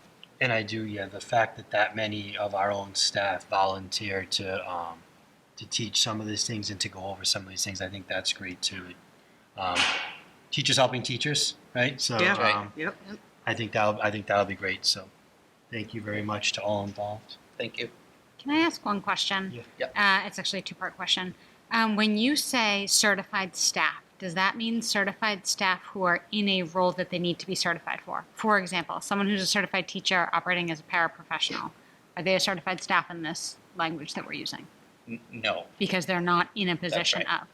Are non-certified staff eligible to go on their own time to these sessions? Yes. Okay. So support staff Yep. are able to attend voluntarily. Okay. But it's not paid. Say that again? It's not paid, correct? It's voluntary. Okay. Thank you. Thank you. Dr. Bossa, thank you very much. Up next, the report of the Director of Student Services. Dr. Rowley, do you want me to just take this? So we have an additional home education program request that's been approved by Dr. Robbins. If there's any questions, he's happy to answer. I think it kind of speaks for itself. We handle these every so often throughout the year. If anybody has any questions, you can direct them towards Dr. Robbins, but if not, I'll just be looking for a motion to approve this additional request. I'll make the motion. I'll second. All in favor? Aye. And then principal's report, Mr. McCurtain for an out-of-state field trip to Washington, D.C. Thank you. Thank you for affording me the time tonight to seek approval for a grade 8 overnight field trip to Washington, D.C. I promise not to talk about MCAS at all. So you should have in your packets a field trip request form, an itinerary, and a letter that was sent to parents previously. I want to go over some information, and I'd be happy to answer any questions you might have. We have chosen Mars Tours and Travel as our travel agent this year. We had some experiences with our previous travel agent that caused us to open that up this summer. And while the previous travel agent did provide us with an option, we felt that Mars provided our students with the best, most affordable option for families. It does cost $945 this year. We have about 164 students in the class, and if the same percentage of students choose to go that have gone in the past, we'll see somewhere between 100, 120 students to go. There's some fundraising options that are out there, including the Mickman Brothers wreath sales that has become sort of an Abington tradition. You pick up your wreaths at the middle school the day before Thanksgiving or the week before Thanksgiving. There's also a parent that came forward with an option for a fundraiser with Krispy Kreme. He has generously donated his time to drive to the closest Krispy Kreme, which is in Uncasville, Connecticut, believe it or not. Those two options actually provide students an opportunity to earn money directly towards their individual trip. And then there's also a group fundraiser that, again, has run yearly. We call it our T-shirt fundraiser, and that is where a group of parents who have come together and started to help coordinate this trip reach out to local businesses and organizations for donations to help defray the cost of the trip for families who require some financial assistance. And that is not something that we track. I don't ask people for documentation of their financial need. If they let me know they have a financial need, we add them to that list. Some of the highlights of this trip to Washington: we haven't been to DC before. DC really fits our curriculum better in grade 8 with civics. We'll be visiting the Smithsonian Museum of American History, Capitol Hill. There's a photo opportunity at the White House, the many memorials and monuments that I'm excited to see. And then there's a dinner cruise on the Potomac River. We will not give up the dinner cruise. That is a great part of the trip. The hotel we would be staying in is the Spring Hill Suites by Marriott in Fairfax, Virginia. And the buses are provided by Wade Tours, a company that's been in existence for a while. With that, safety is our #1 priority on any of these trips. We realize that we are taking some students who have not been away from their parents for more than a night, and we're taking them hundreds and hundreds of miles away. We want to make sure that parents are reassured of safety during that time. We will maintain a 10-to-1 student to chaperone ratio. Chaperones are traditionally mostly Abington Middle School teachers, with some parents who go. Anyone who is not currently an Abington Public Schools employee that chooses to chaperone or is selected to chaperone has to go through the same process that employees go through when they're hired in terms of fingerprinting and corying to make sure that we have the safest individuals with us. Nighttime security is a must at our hotel. So I know there are maybe a few people here who have been on that trip with us. Our students are monitored from the time they leave 201 on Thursday morning until the time they come back to 201 Glenowitz Way on Saturday evening. And I get a report in the morning from the security. And sometimes I have a few conversations at breakfast, and then I don't get a report the next night. So with that, I'd love to answer any questions you have. This is a great opportunity for our kids. I have a question. Have we ever had a student who, because of financial needs, did not attend the trip, or are we able to fill all the financial needs of students who want to participate? So I'm sure the answer to your question is yes. What we have not experienced is a student whose family came forward to us and said, we need help, who we weren't able to then help. Okay, thank you. I'm positive that there are families who haven't registered because of that in the past. As someone who had a child who didn't go because it was canceled due to COVID, and one who went to Philly, I'm kind of excited to have now experienced all of them. I was excited to see the change to DC just because I think it has so much to offer. A lot of our families have never been there, so I think it's great. a nice change. Yeah, it makes sense with the aforementioned civics curriculum as well, so. Yeah. Anybody else have any questions, Mr. McCurran? Okay, if not, I'll be looking for a motion to approve the out-of-state field trip to Washington DC for Abington Middle School grade 8 students from June 5th to the 7th, 2025. I'll make that motion. And I'll second that. All in favor? Aye. Thanks, Mr. McCurran. Thank you. Up next, report of the superintendent, Dr. Felicia Michella. Thank you. You're up. Thank you. Tonight, we're going to kick off some more information about our, we've already kicked off our strategic plan, and we've talked about our strategic plan. Tonight, we're going to talk about our initiatives and the things that we're going to do this year and then in subsequent years to work towards the goals of our strategic plan. So if you remember, in the spring, we had a large group of participants that came together for many meetings, and we developed the strategic plan for the district. We have the mission, we have the vision of the Abington Public Schools, and we have our guiding principles. And we've talked about those before. So today we're going to focus on our strategic objectives and our strategic initiatives. So in the spring, when we spoke about our strategic plan, we identified 4 objectives. One around teaching and learning, one around communication, culture and inclusion, and district operations. And those 4 objectives are going to lead the charge for the next 5 years for us. We have a 5-year plan. By the end of the 5 years, you also saw a set of where we're going to be in 5 years related to these 4 areas. They don't happen by accident. The work doesn't happen because we think it's a good idea to. The work happens because we develop a plan. And so with our principals, over the last couple of months, we've developed strategic initiatives that will help us fulfill or meet our strategic objectives. And you'll see here, you might not be able to read them on the screen, but you'll see that there's a number of initiatives. And we're not going to get to all of these initiatives this year.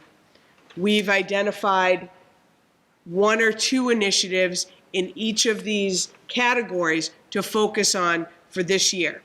And tonight and in our next meeting, we have leads for each of these categories. We have administrators that are leading these categories. We'll be talking about what those initiatives are and the plans to get us to fulfill or complete our strategic initiatives.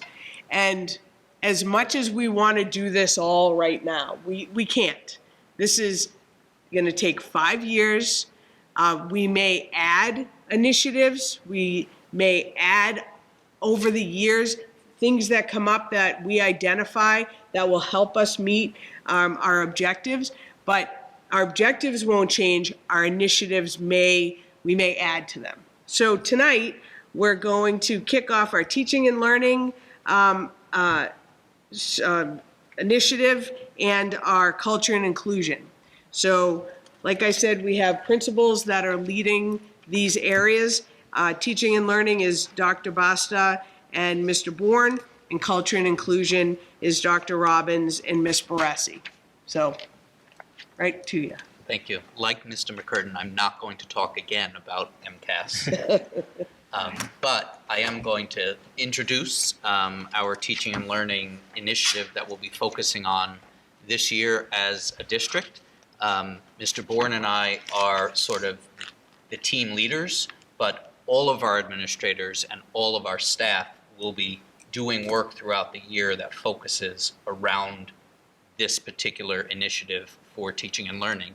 And so you see that's the second bullet or line down on this slide, clearly articulate how the APS mission, vision, and guiding principles, which Dr. Michella just showed you, how do those 3 items improve student outcomes?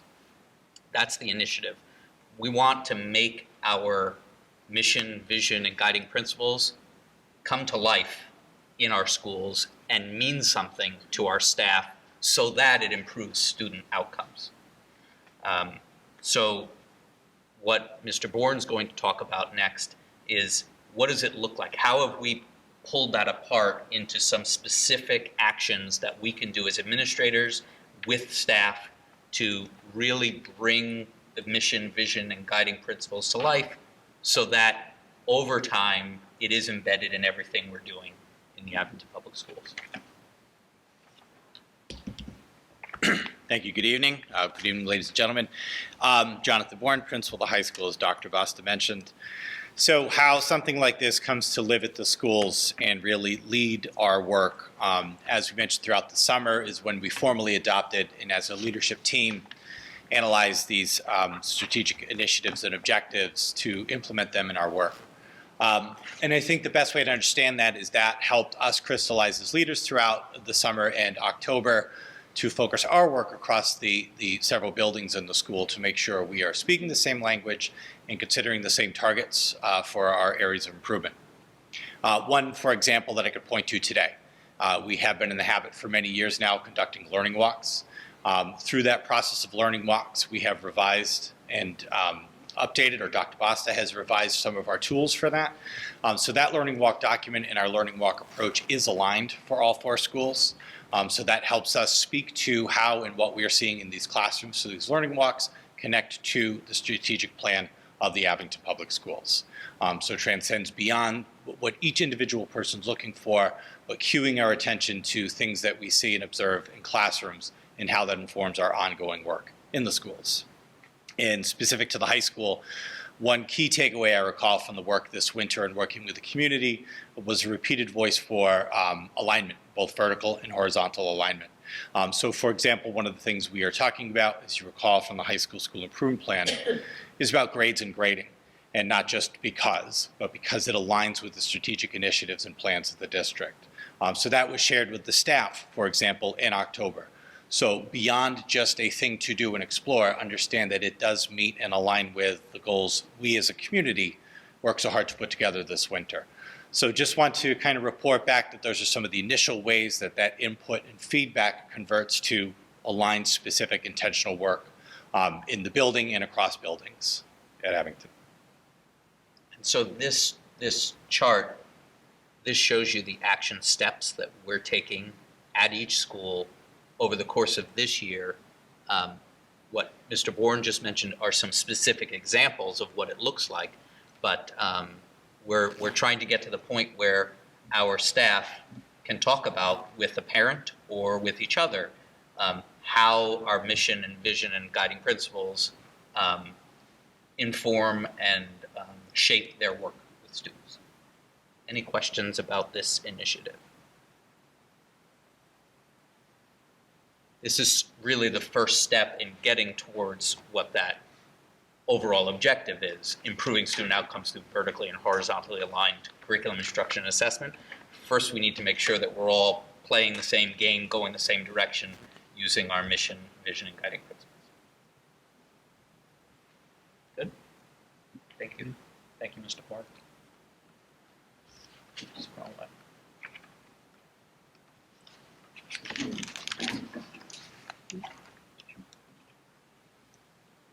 Good evening. I'm Jennifer Baresi, the proud principal of the Woodsdale Elementary School, and I'm excited to be with you this evening to pair up with Dr. Robbins and explain our strategic objective, which is grounded in culture and inclusion. So this goal is grounded in improving inclusive practices and procedures to increase student academic success, social emotional learning, and student engagement for all students. The strategic initiative that we're going to use to meet this goal is we're going to try to sustain and expand our inclusive practices and training for all staff to support our diverse learners. And some of the implementation moves that we're going to use to unpack our initiative is, as Jonathan was talking about, these look for guides that we're going to create, just as we're creating one for teaching and learning, we're going to create one that's grounded in inclusive and culturally proficient teaching. This look for guide will be instrumental to help calibrate our monthly learning walks as we're moving through the different elementary schools, and we're on the lookout for powerful instruction. We'll be able to use the guides to help us improve these observations. We're also hoping to have our teachers within our elementary schools use these guides as they conduct peer observations. And then we're implementing district-wide universal design for learning PD this year.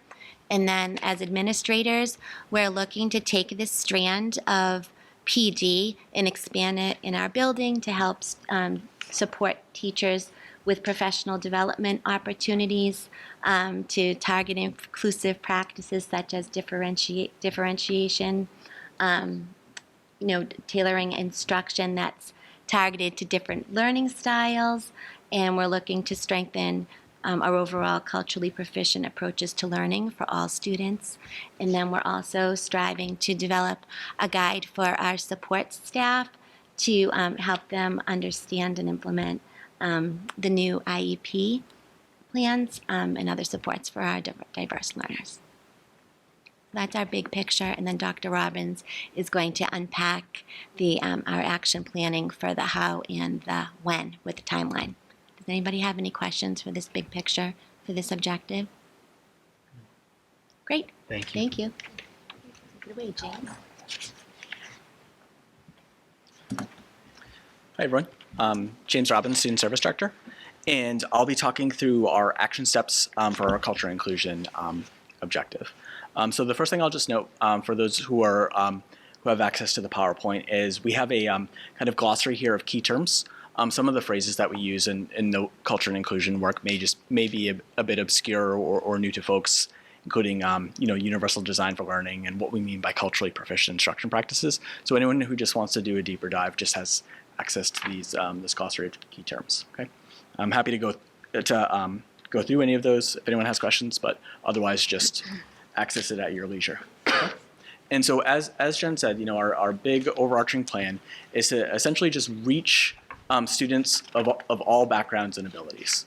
For some of the reasons mentioned actually during our MCAS presentation, as opposed to just designing instruction that plays to the great majority of students, we want all members of our staff to think about how we can reach every student, regardless of their cultural background or the abilities that they bring to the classroom. So that's kind of what we're aiming toward, big picture.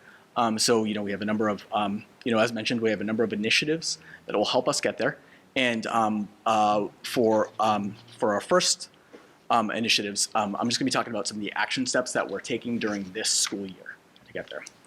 So our first step has actually already been completed this summer, which is what we did is we looked at the best practices that DESE has put out with respect to inclusive practices, meaning differentiating and designing for all types of learners, and culturally proficient practices. So we looked at the materials that were presented and consolidated that information into a look for guide. What that look for guide did is it identified sort of the key aspects that we hope to see in a classroom to demonstrate that the classroom is inclusive and culturally proficient. Because those are kind of large, abstract philosophical terms. What do we mean in practice? Okay, so the look for guide is currently available. It's something that we can access as an administrative team and staff. Okay? So as part of the look for guide, what is done is we identified 4 key elements that should be in place in any classroom that is aiming to be inclusive and culturally proficient. And then we identified the look fors to say, hey, that key element is in place. Okay? So I'm going to go through just what those 4 key elements are. Again, they're kind of abstract. And then I'm just going to give an example of a look for, so we can say, oh, okay, this element's in place. So first example of something we want to see in an inclusive and culturally proficient classroom is meeting diverse needs. Okay? We all kind of have a sense of what that means, but we've identified a range of look fors. So like just one look for, so that we can see with our eyes and kind of use our senses to identify, is teachers providing students with a variety of ways to demonstrate their understanding. So all students are learning the same material, but they're able to show their mastery through different means. And so if you think of a range of ability levels, some students may not be able to compose, say, a 5-paragraph essay, but they may be able to demonstrate that knowledge through conversation or project or design or something like that. Okay? So another element as part of our Look For guide is affirming student identity. So we all kind of have a sense of what that means, but as part of our Look For guide, what we did is we defined that in concrete terms, or we gave a list of examples. So an example of affirming students' identity is seeing students being provided opportunities to reflect on their own learning and behavior. So raising students' awareness of themselves, understanding themselves as learners, and how they're moving toward expectations.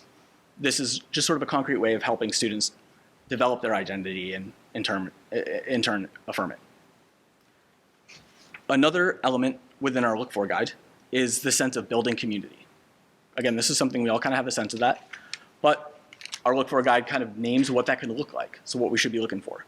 So this is something like teachers communicating warmth and mutual respect in interactions with students. Right? If this is in place, it's more likely that students are going to feel a sense of community in that classroom. And the last element as part of our Look For guide is cultivating engaged and empowered learners. Again, something we all kind of have a sense for, but our Look For guide really tries to name it so we know what we're looking for. And just an example of that, just for everyone's understanding who's listening, is students contributing feedback regarding experiences with bias and overall classroom culture. So we've composed this Look For guide, which takes these abstract principles that we're working toward that we all agree are meaningful, and says, okay, in concrete terms, how can we see that they're taking place in a classroom? The idea is that this helps the administrators assess whether or not this work is being done, and it gives classroom teaching staff clear goalposts to aim toward. Okay, so that's the first step of our work that's been completed.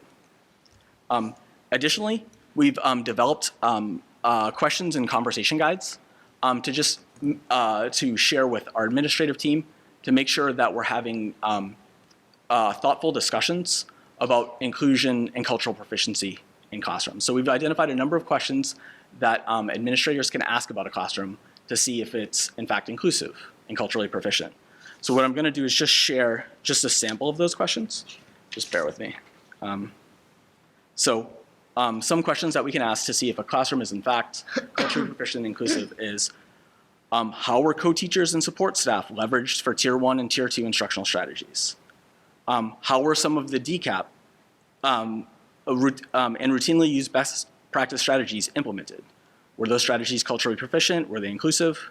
Were there signs of differentiation?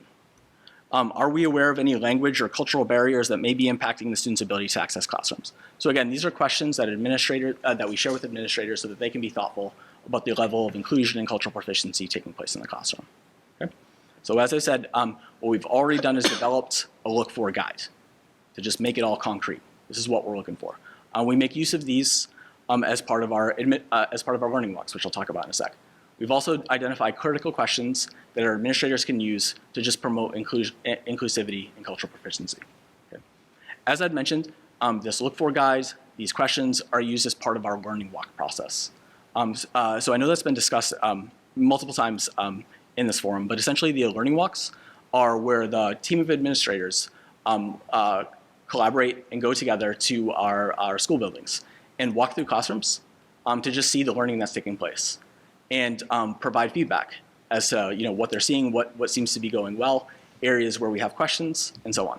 So we use the Look For guide that's been developed to see whether or not there is culturally proficient work taking place, whether or not there is inclusive work taking place, and we share those results with the principal, who in turn shares it with their staff. So the learning walks take place either once or twice a month, and we make sure we hit buildings twice during the course of the year. So again, kind of stepping back, for our culture and inclusion work, what we're trying to do is promote the use of inclusive practices and culturally proficient practices. And so what we're talking about now really are those action steps to get there. As I said, we've already completed our work in terms of developing a Look For guide. That was completed over the summer. We've already completed our work in terms of devising critical questions that promote conversations around inclusion and cultural proficiency. We've already started our learning walks. Thus far, we've done a learning walk at the high school and middle school. And throughout the year, our administrative staff are going to be encouraging classroom teachers to observe other classrooms.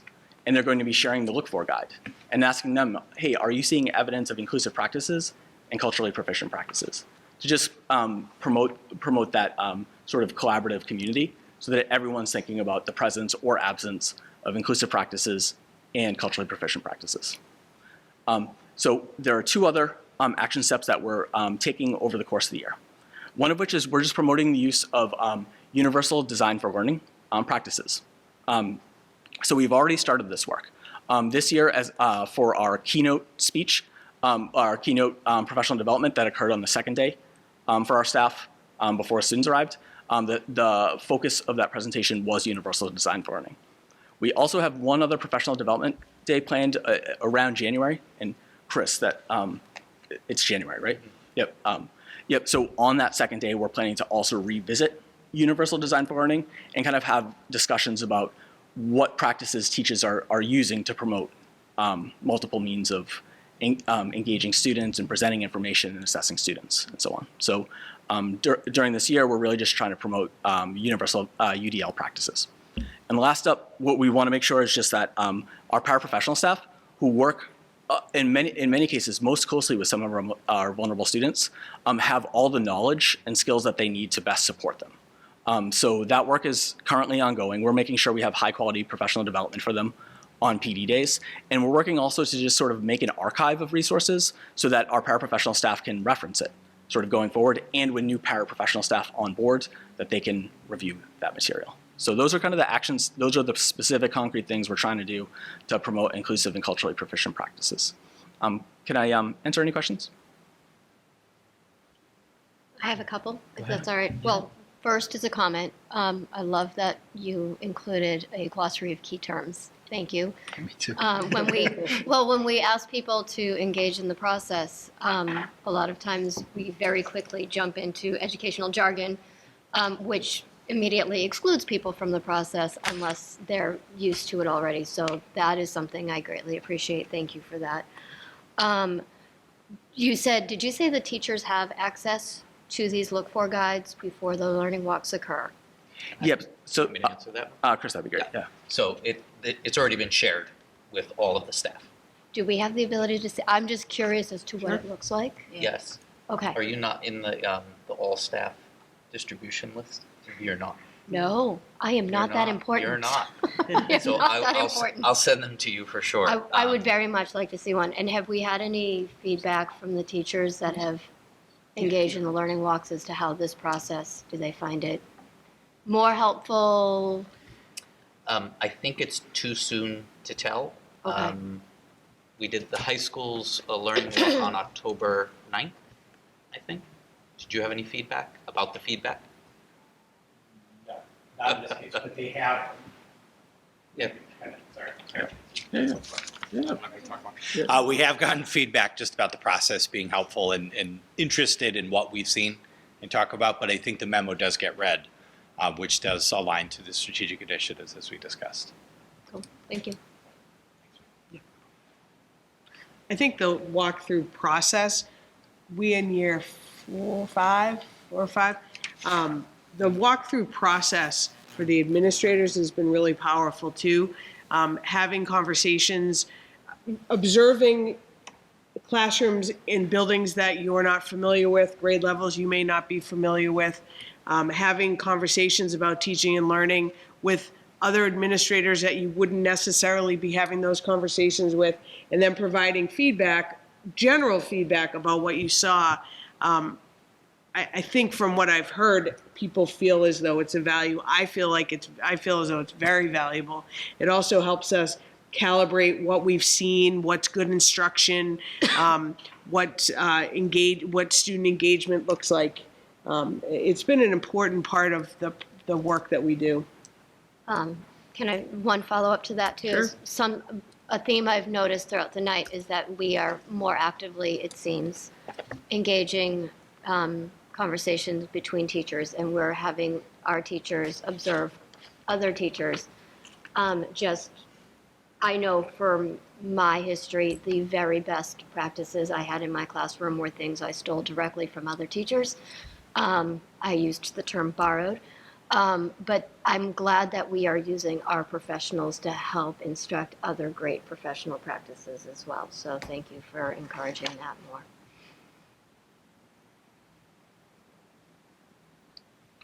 Anyone else have anything? Can I just take a minute? Go, yeah. Thank you. I know that we've talked for a bit of time tonight on these two areas of our strategic plan.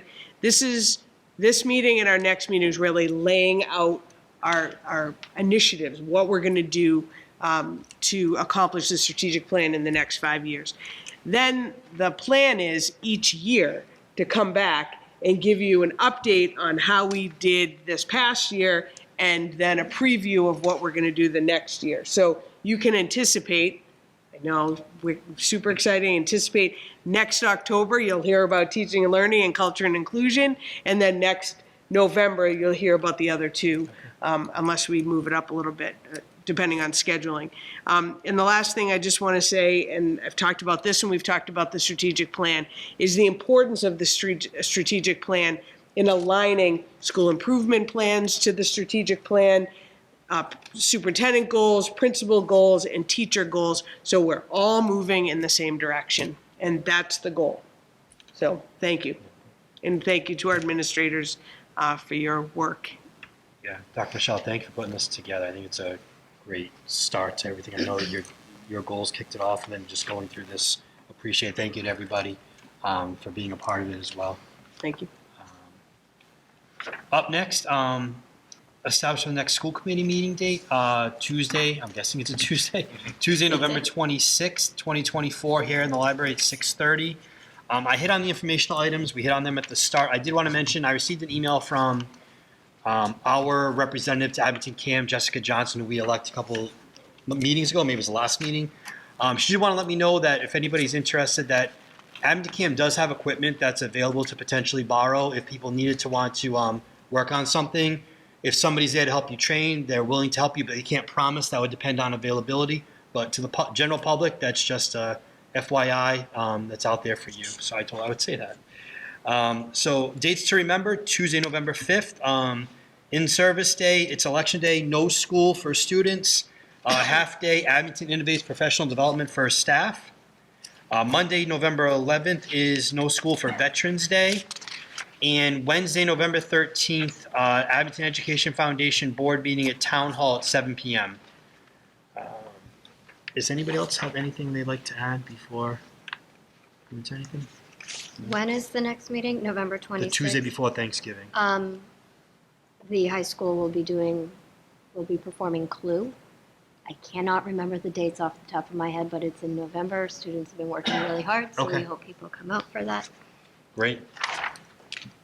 So we're going to go into executive session at the end of this. And so by roll call vote in accordance with Mass General Law, Chapter 30A, Section 21A3, for the purpose of conducting strategy session for negotiations with the Abington Education Association Units A and B and non-union personnel, since as declared by the chair, me, to hold this discussion, open session may have a detrimental effect on the bargaining position of this committee and not to return to regular session. So for those that aren't familiar, we have to do a roll call vote to enter executive session. So I will go first with yes. Yes. There you go. Yes. Yes. Yes. Thank you all. Have a good night.